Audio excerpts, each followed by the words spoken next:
Buenos días.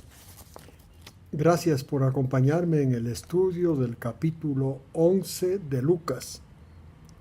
Empiezo leyendo los versículos del 1 al 4.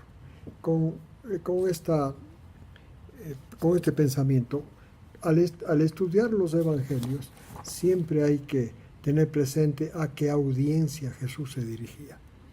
Cuando la audiencia era solo de los apóstoles, la enseñanza es como que se proyecta hacia adelante. La que se enseña al resto de judíos está enmarcada dentro de lo que era el antiguo pacto. Entonces, este es el caso de los versículos 1 al 4, a una audiencia enmarcada en el antiguo pacto. Entonces, esto hay que tener presente para poder entender bien lo que vamos a leer. 1 al 4. Aconteció que estando Jesús orando en cierto lugar, uno de sus discípulos, cuando terminó de orar, le dijo: Señor, enséñanos a orar, así como Juan enseñó a sus discípulos. Y él les dijo: cuando oren, digan: Padre, santificado sea tu nombre, venga tu reino. Dadnos hoy el pan nuestro de cada día, y perdónanos nuestros pecados, porque también nosotros perdonamos a todos los que nos deben, y no nos metas en tentación. Literalmente dice: no nos lleves adentro de la tentación. Bien, aquí la audiencia, si bien fue un discípulo que pidió, pero una audiencia mayormente de judíos, y entonces dentro del ámbito del Antiguo Testamento.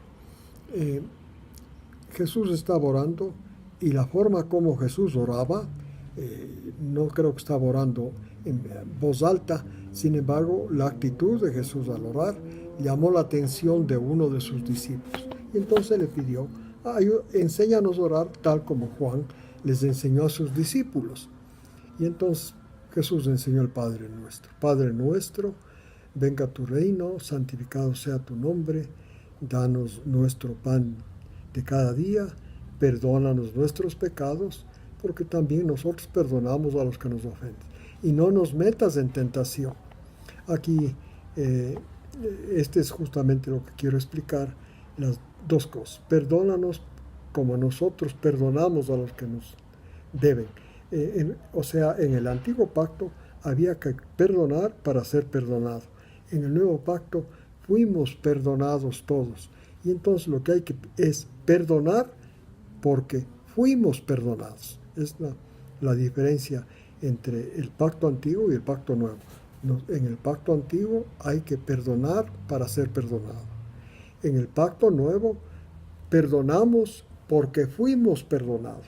Y lo otro, en el pacto antiguo, no nos metas en tentación. En el pacto nuevo,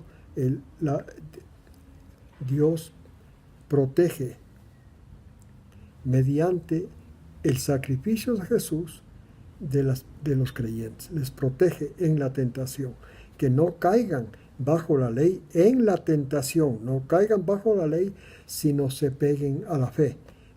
Esto es, a lo que Jesús ganó en la cruz. Esto hace la diferencia. Ahora, versículos 5 al 13. Supongamos que uno de ustedes tiene un amigo, va a medianoche, sigue sobre la oración. Hay que tener el contexto, lo que les expliqué, si está dentro del contexto del antiguo pacto o está explicando ya para el nuevo pacto. Todavía sigo en el antiguo pacto. Amigo, le dice una persona a otra: préstame 3 panes, 6, porque un amigo mío ha llegado de viaje a mi casa y no tengo nada que ofrecerle. 7. Y aquel respondiéndole desde adentro le dice: no me molestes, la puerta ya está cerrada y mis hijos y yo estamos acostados, y no puedo levantarme para darte nada. 8. Ahora viene Jesús, su enseñanza en el pacto antiguo. Le digo que aunque no se levante a darle por ser su amigo, no obstante, por su insistencia, se levantará y le dará cuanto necesite. Así que yo les digo: pidan y se les dará, busquen y hallen, llamen y se les abrirá, porque todo el que pide todo el que pide, recibe. El que busca halla, y al que llama se le abrirá. O supongan que uno de ustedes, que es padre, y su hijo le pide un pan, ¿acaso le va a dar una piedra? O si le pide un pescado, ¿le dará una serpiente en lugar del pescado? 12. O si le pide un huevo, ¿le dará un escorpión? Si ustedes, siendo malos, el 13, saben dar buenas dádivas a sus hijos, ¿cuánto más el Padre Celestial dará el Espíritu Santo a los que los piden? Aquí, repito, está en el ámbito del Antiguo Testamento, porque en el Nuevo Testamento, por ejemplo, lo último, el Espíritu Santo se recibe el momento que la persona cree en la muerte de Jesús, medita y reflexiona y entiende la muerte de Jesús. Cree esto, podemos leer, por ejemplo, en Hechos 10. Y entonces, asimismo, la insistencia en la oración es parte del antiguo pacto. En el nuevo pacto, por ejemplo, si ustedes leen el capítulo 15, 16 de Juan, Jesús dice que por el hecho de haber aceptado a Jesús, las enseñanzas de él, como aceptaban los apóstoles y discípulos, el Padre les pidan, y dice Jesús, yo les daré, pediré al Padre y les daré. Y es más, dice, pidan y el Padre les dará. Es otro proceso el que hay ya para la oración en el nuevo pacto. No es como el pacto antiguo. Repito, los versículos 5 al 13 están en el ámbito del pacto antiguo, porque las personas a quienes Jesús estaba enseñando estaban dentro del pacto antiguo. No eran mayormente sus discípulos y apóstoles, eran otras personas. Bien, los versículos 14 al 22. Jesús estaba expulsando un demonio que era mudo. Y sucedió que el demonio salió y el muchacho habló, la persona, este endemoniado mudo. Y se admiraron las multitudes. 15. Pero algunos de ellos dijeron, echa fuera demonios por Belcebú, príncipe de los demonios. Y otros, para ponerle a prueba a Jesús, demandaban de él una señal. Entonces, este milagro que hizo Jesús de expulsar demonios fue visto, aceptado, mirado en tres formas. Unos se maravillaron, otros decían que por el príncipe de los demonios expulsa a los demonios, y otros querían, además de que Jesús expulsó el demonio, querían señal. Y entonces el versículo 17, la respuesta de Jesús a esto fue, pero conociendo él el pensamiento de ellos, dijo, todo hablando de que por Belcebú expulsa a Belcebú, todo reino dividido contra sí mismo es asolado, y una casa dividida o una familia dividida contra sí misma es destruida. Y si Satanás también está dividido contra sí mismo, ¿cómo permanecerá su reino? Porque, ¿qué dicen ustedes? Ustedes dicen que yo he hecho demonios por Belcebú. Si yo he hecho demonios por Belcebú, ¿por quién expulsan sus hijos? Recuerdan ustedes que en el capítulo anterior Jesús mandó a 70 de dos en dos a expulsar demonios, y expulsaron demonios. A esto se refiere Jesús. ¿Por quién expulsan sus hijos? Por lo tanto, ellos serán sus jueces. Y si yo, versículo 20 dice Jesús, por el dedo de Dios echo fuera demonios, entonces el reino de Dios ha llegado a ustedes. Cuando un hombre fuerte, aquí voy a explicar la tontería que dijeron que Jesús expulsa demonios por Belcebú, cuando un hombre fuerte, bien armado, custodia su palacio, sus bienes están seguros. Pero si uno más fuerte que él lo ataca, lo vence, le quita todos sus bienes, le quita sus armas en la que había confiado y destruye su bastión, su defensa, su fortaleza. Esto es lo que Jesús está diciendo, que Él es el más fuerte, que vino al dominio de Satanás el fuerte, que era muy fuerte, pero Jesús más fuerte lo venció y lo expulsó. Por eso expulsaba demonios. Entonces aclaró muy bien Jesús la tontería que ellos dijeron, y que Jesús expulsaba a demonios por el dedo esto es por Dios, por el poder de Dios, indicando así que el reino de Dios había llegado. Esta era una muestra que el reino de Dios había llegado porque el más fuerte estaba dominando, expulsando a los del reino de Satanás. 23 al 26.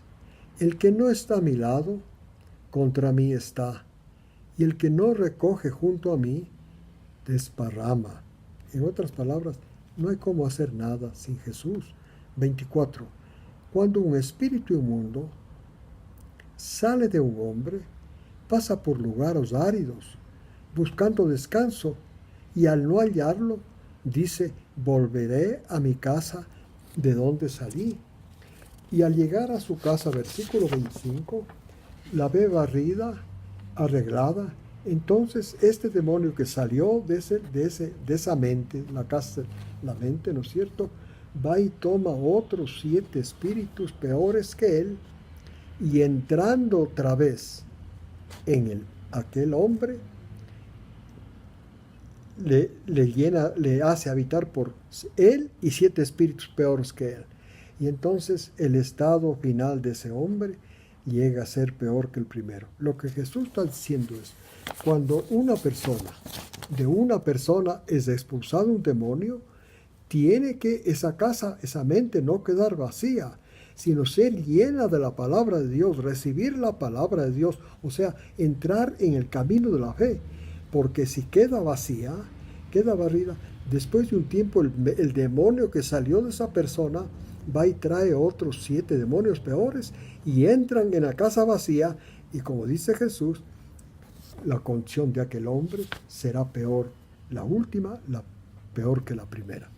Entonces, cuando se expulsa un demonio, es importante que la persona empiece el camino de la fe, esto es, que Dios ponga su palabra en su mente, para que esa palabra esa mente esté ocupada por la palabra de Dios, y a Satanás, sus demonios, no podrán entrar en esa mente. 27 y 28. Mientras Jesús decía esto, una de las mujeres de la multitud alzó la voz y dijo, dichoso el útero que te concibió, y los senos que te dieron de lactar. Entonces Jesús contestó hasta alabanza a la mujer, dijo, felices los que escuchan la palabra de Dios y la guardan. Esto es a lo que me referí yo. Feliz el que escucha la palabra de Dios, porque ahí su mente está ocupada, Satanás no podrá venir a hacer el mal que acostumbra hacer. 29 en adelante. Cuando la multitud se aglomeraba, comenzó Jesús a decirles, esta generación es mala. Ahora va a contestar esto de que buscaban señal. Esta generación es mala, busca una señal, y ninguna señal se la dará, sino la señal del profeta Jonás. 30. Porque de la misma manera que Jonás vino a ser una señal para los ninivitas, así el Hijo del Hombre será señal para esta generación. Y claro, así como se levantó, salió del vientre del pez, Jonás, así Jesús resucitará. Esta es la señal, resucitará de los muertos. Esta es la señal que Jesús está prometiendo a esta generación, a esa generación que pedía señales. 31. Ahora le empieza a dirigir, a mostrar la tontería de los que piden señal, teniendo al maestro de la gracia, al origen de la salvación, teniendo al mejor maestro que pudo tener la humanidad, ellos piden señal. Es otra tontería que cometen. Y va a mostrar 2 ejemplos de personas que no eran israelitas, no eran judías, y que supieron aprovechar la oportunidad. Dice el versículo 31 de maestros importantes. Dice, la reina del sur, versículo 31, se levantará contra los hombres de esta generación, esta que pide señales, teniendo al maestro de los maestros con ellos, y esta reina la condenará, dice, porque ella vino de los confines de la tierra para oír la sabiduría de Salomón. Y miren, aquí, refiriéndose a él como maestro, está alguien más que Salomón, mejor que Salomón. También dice el versículo 32, los hombres de Nínive se levantarán en juicio contra esta generación, porque a Nínive fue Jonás, porque se arrepintieron a la predicación de Jonás. Pero en cambio esa generación estaba con el mayor maestro que ha habido en la humanidad y no se arrepintieron. Esto es, no le prestaron atención. Aquí está alguien mejor que Jonás, dijo Jesús. Así condenó esto de pedir pruebas, señales, frente a este maestro extraordinario que tuvo la humanidad, que tiene la humanidad, Jesús. Versículos 33 al 36. Siguiendo este pensamiento, lo que hicieron la reina de Saba, lo que hicieron los ninivitas, es encender, cuando oyeron la predicación de la una de Salomón y la otra de Jonás, es como encender una lámpara en su mente. Por eso dice, nadie emprende una lámpara y la pone en un sótano o debajo de una vasija, sino sobre un candelero, para que todos al entrar vean su luz. Y dice, la lámpara del cuerpo es el ojo. Entonces, cuando tu ojo está bueno, este es cuando tienes la luz del Evangelio. Ellos estaban viendo la lámpara de su ojo, podía ser la lámpara porque estaban viendo al Mesías, al enviado de Dios para la salvación, al maestro que Dios envió del cielo para la salvación. Dice, al ver a ese maestro, si es que le prestaban atención a ese maestro, es como, es el cuerpo, es el ojo bueno. Al ver al maestro Jesús, es tener el ojo bueno que ilumina todo el cuerpo. Pero cuando tu ojo es malo, como el caso de ellos, que estaban viendo al enviado, al Mesías de Dios, y sin embargo estaban pidiendo prueba, son tener el ojo malo. Y su cuerpo era oscuro, estaba en tinieblas. 35. Así es que mira que la luz que hay en ti no sea la oscuridad. Tenían la oportunidad, estaban frente a la luz. Maestro, Jesús, el Mesías, es la luz del mundo. Y para iluminar el ojo, los ojos de los humanos, e iluminar toda su vida, quiere decir todo su cuerpo. Así que todo, dice el si oyes, si tu ojo es iluminado, todo tu cuerpo quedará iluminado, sin tener parte alguna en tinieblas.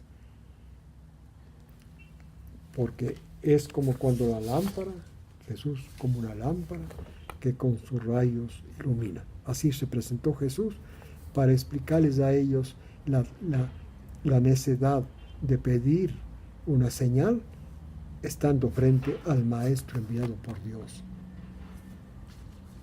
Ahora, los versículos 37 al 44. Cuando terminó de hablar esto, explicando el error que es pedir una señal, en el caso de Jesús, dice un fariseo, cuando él terminó de hablar esto, le rogó que coma con él. Jesús entró y se recostó a la mesa. 38.